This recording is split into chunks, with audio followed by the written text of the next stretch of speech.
the Family Movie Night podcast, where we want to help your family have better conversations around the content you consume. This is episode 51, the beginning of a new era. In fact, today we have a completely different kind of episode than we've ever done before. And you may already know that because you clicked on the title. I'm going to talk a little bit more about that in a moment. But first, my name is Nathan. And as always, I am joined by my wonderful co-host, the hero of the podcast, Prince Charming himself, Mr. Right, Donnie Dorsey. How you doing, my friend? Hola, mis amigos. Oh, very good. Very good. What has brought, is that what changed between episode 50 and episode 51? You only speak in Spanish from now on? Exactamente, mis amigos. Okay, wonderful. Well, good. I'm glad you're doing well. And of course, the villain of our podcast, flying solo this morning for our date night podcast. Sawyer Hewlett, how you doing? I'm good. I'm ready to provide some moral support today, guys. I have so many things to say about date night. Not really. That's all right. But, I'm excited to hear your contributions. And of course, as always, the mom of our podcast, Heidi Cooper. How are you doing today? Yes, been dating a long time, guys. Been dating since maybe before Sawyer was born. That's probably true. There you go. Well, very good. Hey, as they have all kind of hinted at already, these very oblique and confusing references to the fact that today we are not actually recommending a movie for your family, for your entire family, as normally we talk about at this point. The Family Movie Night podcast is where we recommend your family has a movie night and you're able to build memories and start conversations with your kids kind of centered around some piece of content, a movie that you can talk about. But today we're actually taking a little bit of a turn. Episode 51 is the start of a new era, and we are actually recommending a movie for you and your spouse to have a date night that you and mom and dad are part of the family. In fact, you guys are the ones that started the family. Donnie said before we were filming, how did you say it? That the kids are not they're not the tree. They're not the tree, they're the branches. That's right. They're not the tree. The kids did not start the family. Mom and dad are at the beginning of the family. And I don't know if this needs to be like a family science class that I explain how the family got started, but I don't know. When a man loves a woman, no, Donnie's shaking his head and he's saying not to go this direction. But anyway, our goal in this episode is really to try and talk about the importance of mom and dad prioritizing each other in the family. That it is very easy that at this point in maybe your parenting, depending on where you're at, if your kids are very young, or if they're at the place where they're kind of in those preteen, teenage years where they've got thousands of activities to go to, that it's really easy to kind of have mom and dad's marriage get lost in the mix of all the different things you do. But one of the things we know here at Community Christian, and really all the research points to, is that a stable, healthy, loving marriage provides a stable, healthy, loving home for kids. It provides them security. It provides them stability. And we know as a church that it also helps them in their spiritual walk with Jesus. And so we want to talk a little bit about why that's important. But before we do, I do want to acknowledge the fact I know that a lot of people in our church, a lot of people who are listening to this podcast, you are a parent, but you're currently not married. Maybe you've never been married. Maybe you've been a single parent the whole time. Maybe you are currently, you're divorced. Maybe for some other reason you are currently not married. And we know that this may be a situation where you hear us say all this and it just provides a lot of guilt for you, a lot of shame for you. And that is not our intention at all. I want you to know that you can still raise your children to love Jesus, love his way of life, be healthy members of the kingdom of God. But it is important for us in every situation to be able to acknowledge that that God had a ideal for the way he intended life to go. That is important in every part of any of our lives. That when things do not go the way God intended for them to go, uh, that it's important for us to still be aware of the fact, hey, God had an ideal. And God's ideal, Jesus references back to this. He says, for this reason, a man will leave his father and mother, and he will be made one flesh with his wife. That's the ideal, that a man and a woman would be married together forever, as long as they are alive. And that the family, that would be the kind of foundation of the family, is God in the middle of this marriage. And so it's important for us to acknowledge that's the ideal. But a lot of us are not living within that ideal. I'll say, and I have to say this to my kids all the time, my situation where 3 of my children are adopted. Well, obviously, this is not necessarily the way God intended for it to be. That they had a biological parent, that God intended. His ideal was that that family unit would stay together and be healthy and perfect. My family is this bridge in the middle of what is God's ideal and where is the real world we live in. And so I just want you to know that if you're living in a situation that is not the ideal situation, you don't have, that doesn't have to be a thing that's covered in guilt and shame for you, but it also should not be a thing where we throw out the ideal and say, well, that doesn't matter either. Marriage doesn't matter, and everyone can do it however they see fit.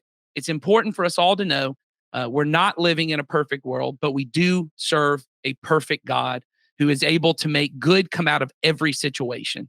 But for the sake of our conversation today, we want to talk just primarily to moms and dads who are in the midst of parenting, and it is difficult to prioritize your marriage. So I want to kind of toss it. I've talked a while here now, so I want to toss it to Donnie Dorsey, a dad. He's in the midst of it right now. Donnie, can you talk to why it's difficult sometimes for us as moms and dads to prioritize our marriage? Well, how does that kind of become difficult, at least in your experience? Dad mode activated. Absolutely. So I mean, I think what makes it difficult is, as a parent, your job in your mind is primarily to help to raise your kids, to teach them all of these things. And in the process of that, you do have to give a little less to yourself at times because they don't know as much about the world around them. So you're frequently, reiterating things, or you're teaching them things, or maybe correcting things and things like that.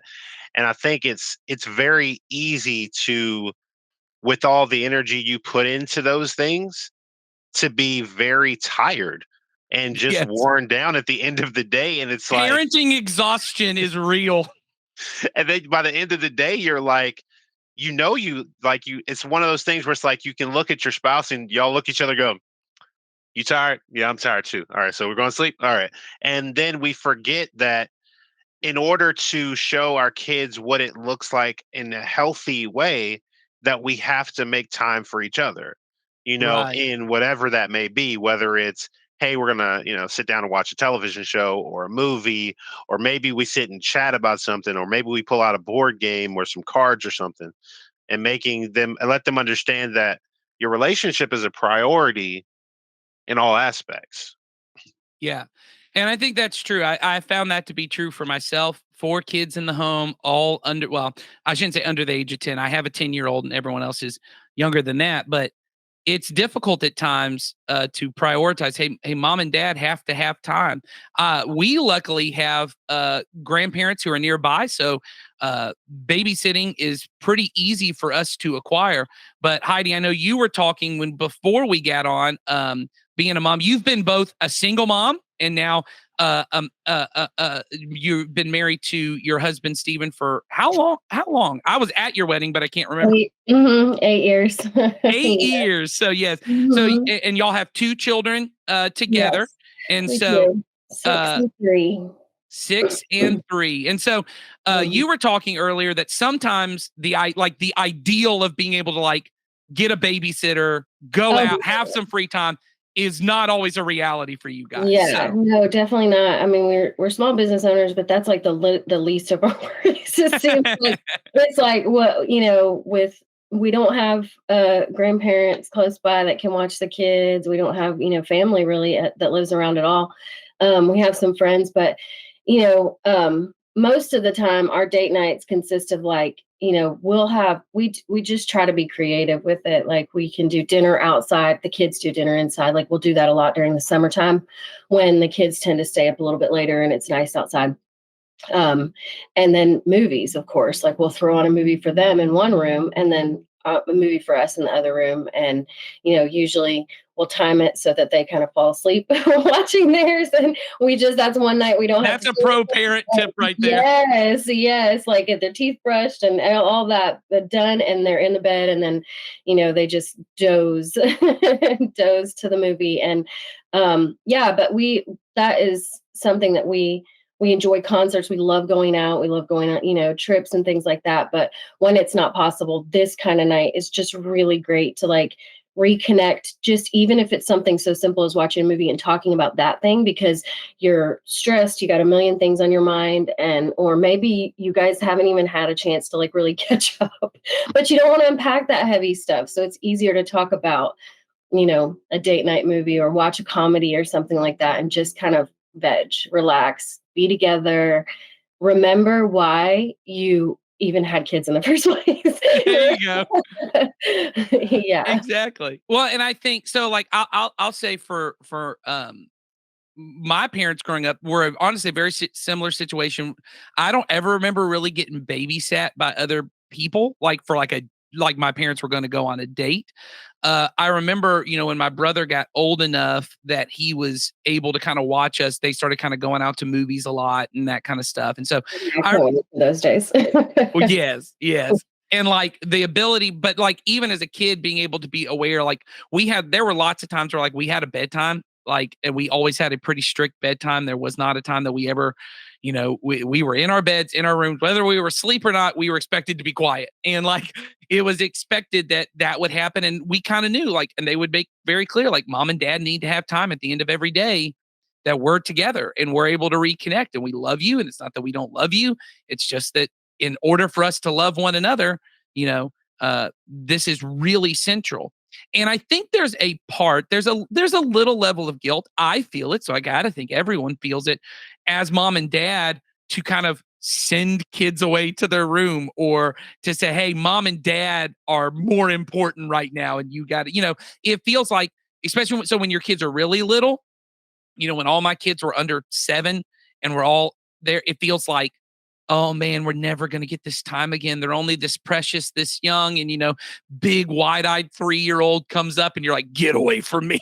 It's so difficult. And then now that I've got kids on the other end, who are kind of getting more towards the adult side of things, the teenage adult side of things, I'm kind of like, oh man, like I'm running out of time and like, I don't want to miss this. And so there's a lot of guilt that comes with that, but the importance to be able to say, and I've heard so many people talk about this recently. I've seen a couple family psychologists talk about the importance of not centering the family on the kids. And there's lots of reasons. One, kids are incredibly emotionally unstable. So trying to set your family's attitude and mood is somehow centered around what the kid feels. Dear Lord, if I had to do that, that'd be nuts because my kids are all over the spectrum. Not that I am perfectly stable, but cry 5 times in every movie. That's right. Yeah, I'm just emotions are all over the place, but every podcast we talk about you crying. That's right. Every time. You're absolutely right. And one thing I wanted to say too is like that the kid, if you do put too much focus, because I was a single mom, I think like I can really identify with this. If your whole focus is your child, then your child goes off and lives their own life. And like that is hard and it's right. It hurts, but when they do, but that's exactly what we want for them. And so if we center our lives just around them and we don't like maintain the strength of our initial connection, the person who, we maybe created these kids with or decided to parent these kids with, then once those kids are gone, then that connection is just not there anymore. It just kind of dwindled over time. And, Yes. you see that happen with a lot of couples, empty nesters and things like that. And it's just like that it's so much more important to maintain that versus, investing everything into the kids. Because I was going to say, like, kind of going off of that is like the same thing as the idea that a lot of people treat marriages like it's the finish line, and it's actually just the start of it. Because you should continue dating your spouse Yes. for as long as as for the duration of your marriage. Yeah. Because the idea is sometimes that's forgotten. It's like what Heidi was saying is like you can kind of like you're so focused on the kids that there are times where you're like, I don't even know what's going on with my spouse because I've been so preoccupied with the kids. And then, you can create distance between you and your spouse unintentionally for what's a good thing of taking care of the kids. And it's like this balance of I want to be a good parent, but I also want to be a good spouse. And it's like I have to pick and choose, and that's where like the bedtimes come in place Yes. where it's like, hey, you all have to go to bed because I have to dedicate time to my relationship just as much as I dedicate time to you guys. Well, and I think I said to somebody the other day, unfortunately, we get things backwards in families. And what I mean is Jesus makes clear, the scriptures make clear, the people who are meant to be one flesh are mom and dad. The people who are meant to be one flesh, one person. And the problem is, this is the difficulty of marriage. I've made the comment before, and everyone always laughs, but I said to a good friend of mine, someone who also is now a dear part of my family, and she just got married a few years ago. And I said to her, she said, can you give me marriage advice? And so I wrote her a letter, and I just said, marriage is dying a little more the day before than you did the day before that. It's dying a little bit more. And everyone kind of laughs because, it sounds like this very cynical, but it really is the truth. It's marriage is each person saying, I was an individual before, and you are an individual, and we are going to die and become one flesh. Parenting is actually the reverse of that. Parenting is, and obviously, and I always try to now be very sensitive of this. In some cases, it's metaphorical because you're a step parent or you're an adoptive parent. But in general, the image of it is a child is someone who actually physically came from both of your fleshes. And do I need to explain how that happens? How you were one flesh? Donnie's shaking his head. Okay. I'm saying that's going to be a no. We don't have to explain Nathan, that. you seem really eager to talk about this on today's podcast. This is the second time you brought it up. Okay, I'm always eager to chill talk. out. He's trying to teach people, but that's not the lesson we're trying to teach here. I have charts. Sawyer, he just said he has a 10-year-old coming up, so he's got to start I'm practicing with all of practice. this. Yeah. I'm practicing. Okay, but seriously, your children are literally from your flesh. You were one flesh. If your mom and biological mom, they were literally within your flesh at one point, right? And the process of parenting is one fleshing with them, allowing them to one day, as it says in scriptures, they will leave the mother and father and go and become one flesh with someone else. And the difficulty I see in most families is we get that so backwards. Mom or dad or both really want to be one flesh with the kids. And I want to be, we're the same. They're a part of me. They're a part of who I am. But somehow mom or dad got left in the person you were supposed to be one flesh with gets left behind. And then as Heidi said, and it's not just for single parents, I've seen many, many marriages falter and struggle when the kids leave the home, because now the person I was supposed to be, it feels like a death when they leave the home. And it feels like a chunk of my flesh got taken with them. And the person I was supposed to be one flesh with, well, they're still here and I don't feel connected to them at all. And it's devastating. It's difficult, but it is so important. And it's really important. And we don't have time to get into this, to start having those kind of moments with your kids when they're little of one fleshifying. Like, it's okay with me that you're crying and you're pouting and I don't have to feel anything about it. Like, it's okay that you're throwing a temper tantrum And I'm not saying you don't consequences. Don't hear me say that. What I'm saying is it's very easy as mom and dad that the number one reason I want you to stop pouting is because it makes me sad that you're pouting. The number one reason I want you to stop throwing a temper tantrum is I don't like that you're mad at me. The number one reason I don't say anything is because I don't want you to stop up the stairs and say, I hate you, which good luck. They're going to do that at some point. That's coming at some point. Yeah. Guaranteed. Yeah. But it's choosing to say at early ages, as Heidi already said, like not centering the kid in it, because their role in the family is to leave and either start a new family or become their own individual unit. And they're still always attached to the family. As Donnie said, they're always still a branch, but you and your spouse were intended to spend forever together as one flesh. And as we've said, that's the ideal. So it doesn't always work out exactly that way. And there are lots of reasons that happens, but we should always be pushing towards the ideal. And if you are currently married and things are difficult right now, and maybe you're struggling to find those times, I think all of us would push to just keep trying.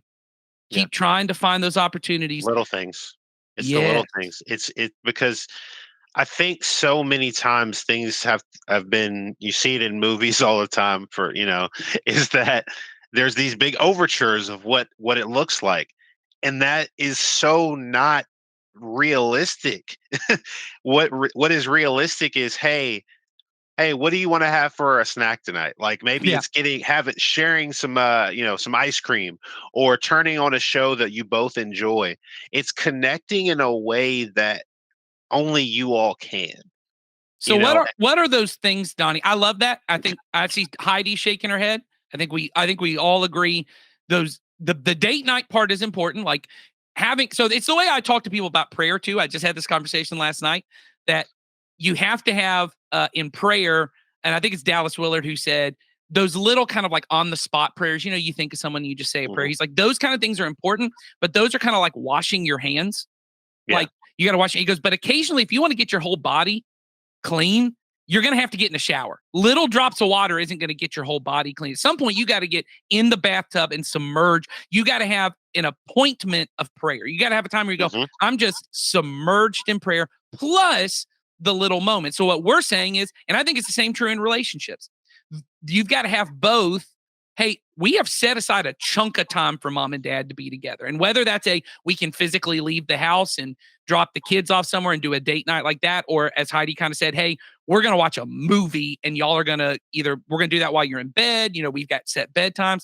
But even I think the thing Donnie said but we're also going to have these little wash your hands moments in your marriage where I have these little points of connection along the way. So what are examples out of either your marriage or maybe you've heard other people have done that I think giving people ideas of, hey, here's a practical thing. Because like you said, Donnie, it's not going to be a trail of roses, leading to the car, leading to the bedroom. Like it's just not going to happen, right? It's not a movie. So what are the kind of things? I'll throw one, as I know everyone kind of processes different ways, but a big one for me is if I know that me and my wife have just had a busy week, a regular thing I will do, because we bond around food, which all different kind of dysfunctions around that.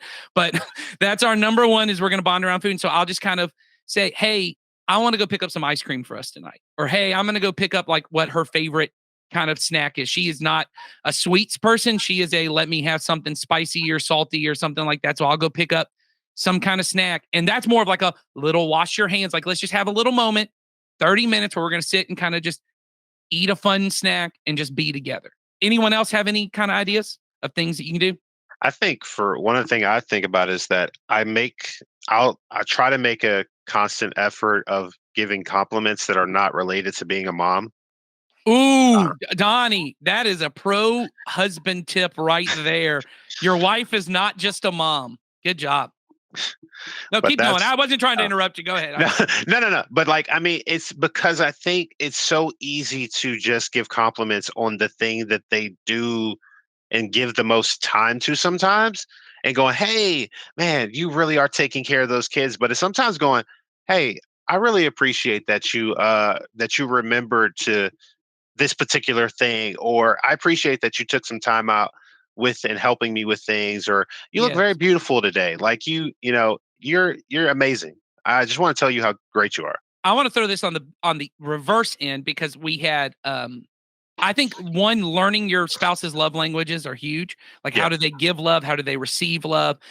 Because I am a words of affirmation person. So what you're talking about there, that'd be true, Donnie. You're just warming my heart. I'm just pretending all the things you said. That's about me. I do look beautiful today. Thank you, Donnie. You're welcome. That's right. But my wife and we learned. Nathan, you're more than a mom. Thank you. Thank you. I was hoping someone would say that. My wife and I, we've done both premarital counseling, marital counseling. We had counseling on our own. And every time, one of the things that has kind of come up and it's just been clear is what is my love language is not my wife's love language. And it's very difficult for us. And so words of affirmation is really important to me, and it's not natural for her. And what he said, which I think was huge, and I'm kind of tweaking a little bit of what you said because it was very similar. You said, don't just give her compliments about being a mom, but I think as wives, and I think as husbands as well, we have to do this. But don't give compliments based on the particular thing that just happened. Yeah. It's very easy to be like, this was a great meal you cooked, or hey, thanks for fixing the shed, or whatever the thing is. But he said it's really going to be important. And he was talking to my wife. He said for Nathan, it's going to be really important for him to just randomly throughout the day you to walk up and say, I am so thankful for who you are as a husband. And specific thing, I'm so thankful for the way that I cook in our house. So she regularly now will come and just go, it means a lot to me that you prep all the meals and you do X, Y, and Z. And it's not a specific thing that just happened. It's not like a thank you for this. It's when I'm just thinking about how great you are all the time and how important that is. My wife's love language is quality time. That is actually not a love language for me. And so me learning, hey, to just sit and just do the same thing or be in the same room. We used to joke all the time. I'd be doing something. She's like, can I just come sit next to you? And I'm like, no, this is weird. Don't come sit. But she's like, I don't want to do the thing you're doing. I just want to be there. I want us to be there, and maybe we'll talk a little, or maybe we won't, and that'll be okay. And just learning to say, let's try and work those things in. So I just want to kind of piggyback on that's key. I mean, learning their love language, learning what because I think so many times we only communicate in the language that we understand, and we forget to learn the other language. Yes. So we're walking around here going, hey, this is what I like to hear, and they're like, I'm sorry, what? Yeah. I don't understand you. Like, well, but then, like you said, because you might be like, hey, you're doing a great job. It's like, okay, but can you sit down here with me while while I watch this movie? You're like, I got things to do. Like, you're missing it. You're missing that communication, that language going, oh, you were talking. Well, and I think even that what you talked about there, and we've talked about this on previous podcasts, but learning your spouse's temperament, learning how they receive language, even just like you're saying things. And there's that great book. It's either I heard this, you said that, or you said this, I heard that. It's one of those. If you Google it, you'll be able to figure it out. But a lot of heard, a lot of said, a lot of listening. Yes. But the idea behind it is you said this thing and I took it this way, or I said this thing and you took it this way. And not only does that cause conflict, that also sometimes is why you feel like you've been encouraging your spouse and saying loving things to them, but they're not feeling it. And it's that's really important. Heidi, are there things that just for you and for Stephen that you have found just are important, either big kind of things like more date night kind of things? I know you've already talked a little bit about that, or just little touch points throughout the day that are important for you guys? Yeah, I think like one of the things that we try to do is we try to, so I stay home with our kids and he is working and running our business. And so we went through a season where I was heavily involved in the business, like at the day to day, all, often throughout the day. And what we realized was like our little tiny conversations and interactions, like we felt so much more connected just by having those little interactions throughout the day. And it's so easy for both of us because we're busy and we're, kind of tend to be like focused on what's in front of us type of people, both of us. So we can get caught up and get lost in our day. But like it moves the needle so much for me when I realize, hey, out of the blue, he's thinking about me and he just texted me or just called to ask how we're doing here, like, Yes. or vice versa for him, like I might call when it's, a time that he might be at lunch or that I think he might be at lunch. And he's like, oh yeah, I was driving from this job to this job, but thanks. Yeah, no, I'm good. It's always just like so it feels like we can go from the time he leaves in the morning until the time he gets back, and it can feel like such a long, so much can happen here at home and with the kids, and a good day, a bad day. And temperament wise, this is how we kind of figured this out. He likes to know, like what kind of environment he's coming into, and I'm the same way. And so when he would get home and it would be like, no one is talking to you and you literally haven't done anything at all wrong, but no one will speak to you. Everybody's upset. Like he kind of wants a heads up when he's coming into that type of situation, and vice versa. So I think like just a little bit of communication, like not, I guess, purposeful without a purpose communication would be kind of the way I'd say it, like being purposeful and intentional and just touching base with each other, checking on each other. I know one thing that like everyone has said it, so I'm sure you have too, Nathan, but I remember Jason specifically saying it and it kind of hitting home, like, how can I help you? Like ours is big because I'm, a school, teacher for my one child, and then a parent, to the 3-year-old, and trying to manage that. And he's running a business. And so either one of us at any given time has things that we could pass off gladly to the other one. But yeah, it's just nice when they ask, it's nice when we ask each other and make that a priority. So I think that's another one. I think that's huge. Yeah, it's definitely that. How can I help you? Question is huge. Just really in every relationship, but in particular in this case. So I think we've hit on a lot of stuff, and I really do hope that this conversation has been encouraging and really inspiring to you, to really help to draw that kind of love and passion and really prioritization of your marriage for your kids. And regardless of any of that, we are now moving into the section that Sawyer is excited about, because we're going to actually recommend some movies. And we intentionally tried to pick some movies that are kind of more recent that we think maybe not as many people have seen, for the sake of, if you're at a place where maybe you can't get out to the movies, there are a lot of great movies out in the theaters right now that if you and your spouse just want to get out to the theaters to see something, I really encourage it, because there's some, I love the movie theater and I don't want them to die, but they're really close.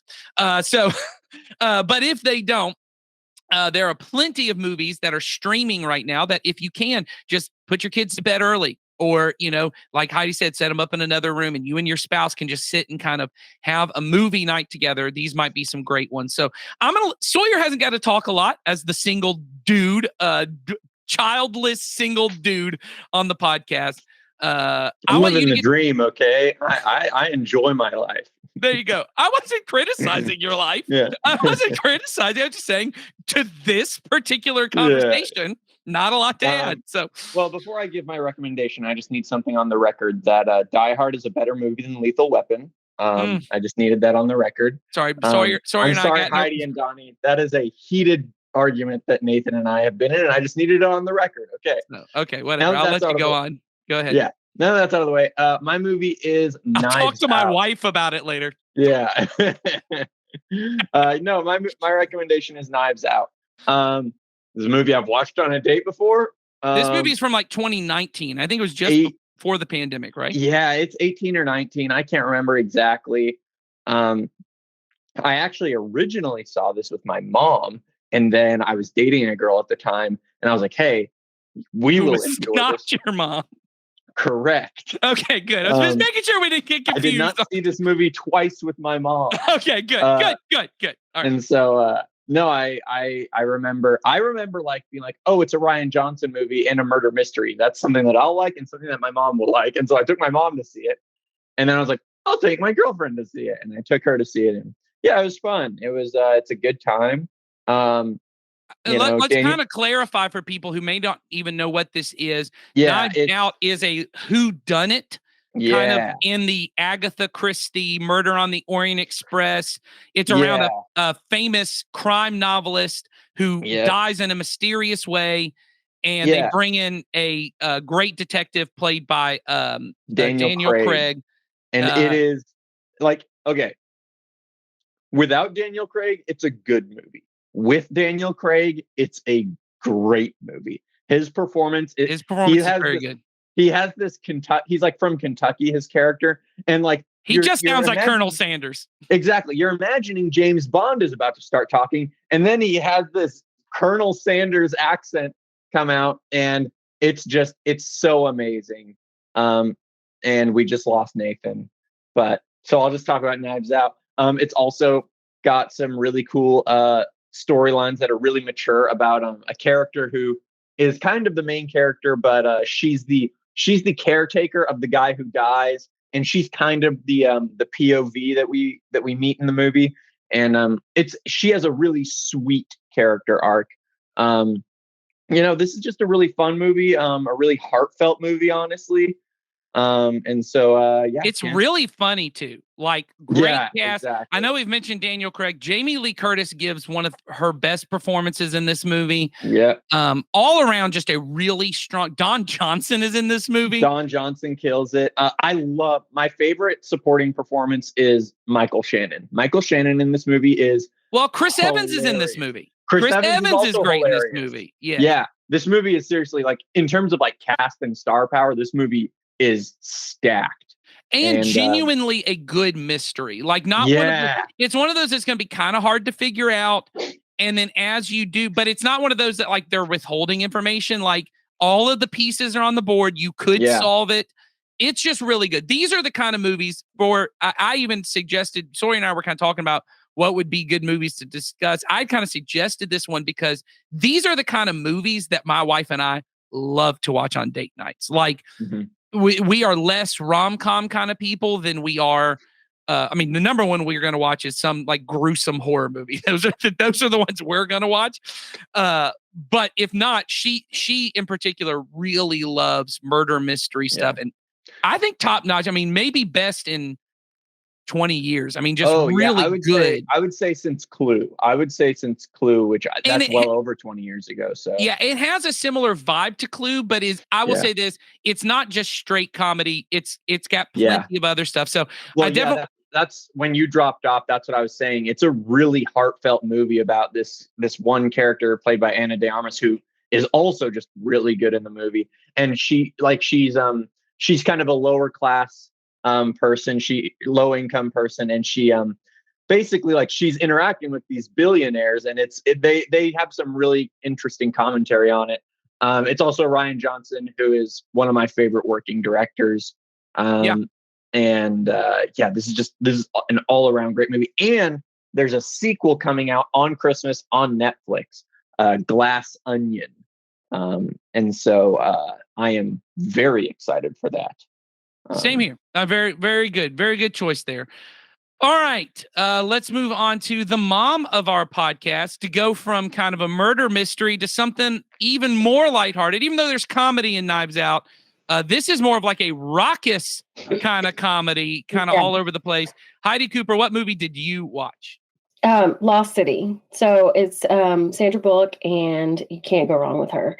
And Channing Tatum, and I was kind of unsure about him. Don't mind looking at him, but I definitely don't appreciate his acting as much as most women do. But yeah, he was really good. And then Brad Pitt was hilarious in this movie. It was, Channing Tatum was really funny, but the two of them and their whole deal at the beginning. Have you seen it, Nathan? Have you seen this movie? I have seen it. Yeah, we watched it. It's really funny at the beginning, right when it came on Paramount Plus, I think. And yeah, it very much fits in kind of like a wild. I don't know how to say it. It's like kind of like a wild comedy. It's not really a romantic comedy. It's more, kind of similar to, like, what was that movie, the Ugly Truth, or one of those kind of things where, like, there's elements of romance in it, but it's more of like kind of how to lose a guy in 10 days, where she's, essentially just messing with him the whole time, right? Actually trying to date him. Yeah, it's one of those where it's more about like the parody, like making making fun of, romantic Because comedies. Sandra Bullock is a romance novelist, Right. and this is very similar to the other one. And she's basically living out one of her romance novels. Channing Tatum plays the Fabio-like cover model, and then I'll say Brad Pitt is in the movie. And he's like he's a cover model, but he's much deeper than that, and very emotionally insightful throughout the movie. So it kind of flips things around and like makes jokes of lots of things. And it was a lot of fun. It's so easy. It's not like a heavy plot line at all. It's something that you can get up and walk out of the room if you need to take your kids back to their movie room. Yes. and then come back to it. It's just funny. It's light. It's easy. And I will say both of these movies, as including the one Donnie I know is talking about, these are very much grown-up movies. They're all PG-13, but these are not movies you're wanting to watch with your kids. They certainly have elements in them that are a little more grown up. I don't think anything that is too vulgar or inappropriate, but certainly not the kind of things that either your kids would enjoy or you might be comfortable watching with them. As always, you can go on IMDb and look at the parents guide and see specifically what language is used and what, sexual content and all that kind of stuff is in them. But certainly these are more grown up kind of movies. So Donnie Dorsey, you also watched a grown up movie, probably the most grown up movie, in that this is more of a kind of serious drama. There is comedy, but it's a very heartfelt Best Picture winning movie on Apple TV, which is called Coda. So why don't you tell everyone about Coda? So the first thing I want to say is that Coda is one of those movies that has so much heart in it. It's hard not to like really get attached to the characters in the story almost immediately, because you have like for everyone, for those of you that don't know, the name of the movie Coda is A Child of a Deaf Adult. So like the child is the only hearing person in their home. And so they face the challenges of their communication and things like that. But there's also still such a great family element to it that you would think that without all the verbal speech and communication of certain things would be missing. But there's a lot of lighthearted jokes. There's laughter. So many comical elements. Like the casting for it is fantastic.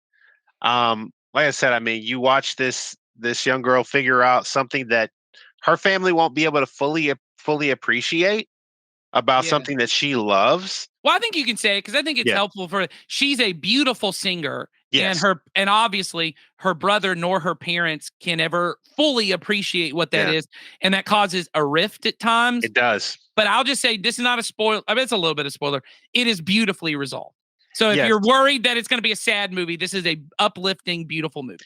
There is a very beautiful way they resolve it, utilizing the only way they've ever been able to communicate, and it's absolutely amazing. I would highly recommend it. It is definitely one of those that I think, if you are a person that tends to cry at some emotional movies, you may want to keep the tissues nearby. But if you are not, you still may want to keep the tissues nearby because it will pull on those heartstrings. Yes. But it'll also make you laugh out loud. Well, and I will say all three of these movies are great date night movies for different couples. So if you're interested in kind of the game night feel of a Knives Out, right? That I want to sit and kind of try and figure out the murder mystery and that whole thing. Or if I'm just looking to really laugh and bust a gut laughing, Lost City might be more your thing. But Coda really has that, like, it makes you feel good about being a family. It just makes you feel good about, family. That family's a great thing. And like, you will definitely, if you're wanting to cry a little, feel a little, if it's me, I'm going to cry in all three. Even Lost City, Brad Pitt shows up. I'm like, so beautiful. It's hard for me not to cry, but Coda's really good for that. I have a movie I want to recommend really quick. We're running a little long on time, but this is a movie that is on Hulu. It is a thriller. So if you're kind of looking for something that's a little bit more just kind of grounded. Well, I wouldn't say grounded. This one's actually a little bit more pulpy. It's a movie called Run. It is on Hulu, as I said. It is a movie that is about a girl who has a rare disorder that causes her to not only be paralyzed, I think from the waist down, if I remember correctly in the movie, but also has just a lot of like breathing problems, all this kind of stuff. And she kind of discovered it's just her and her mom living. And about halfway, not halfway, maybe a third through the movie, she kind of figures out maybe I'm not actually sick, and maybe my mom is keeping me sick, and maybe the person who I think is protecting me is actually my captor. And it is a tense thriller. It is one of those perfect, like, what would you do if you found out you were in that situation? This is a movie. These are the kind of movies my wife and I love to watch. Movies where, it's more of like a psychological thriller. You're a little bit more kind of in the head of this character and the kind of lengths she has to go to kind of figure out what is going on in my life. And it is really good. It has some pretty fun twists and turns. And I just think it's a really good time. So with all of these movies, I think all of these movies are ones that we would all recommend. Say you'll have a good time with them. As I've said, you're going to want to necessarily watch these just with your spouse. These are not movies. I will say Coda is a movie I actually thought about covering in a couple weeks on our podcast. But there's one scene in particular in the movie that if you had to watch it with your kids might be very uncomfortable. You and your spouse, very funny. You and your spouse will crack up scene. laughing, but would be very uncomfortable with like a 10-year-old in the room. Yeah, be very awkward, and the conversation may ensue immediately and or soon after. Yes, and everyone's just scarred for life. So regardless, these are definitely movies for just you and your spouse. But we hope you guys not only have a great time watching this, but whatever you do, let's build strong marriages that build strong families that help raise our children to love Jesus and his way of life. And we have a movie next week to watch with your kids, and we can't wait to talk about it with you next time.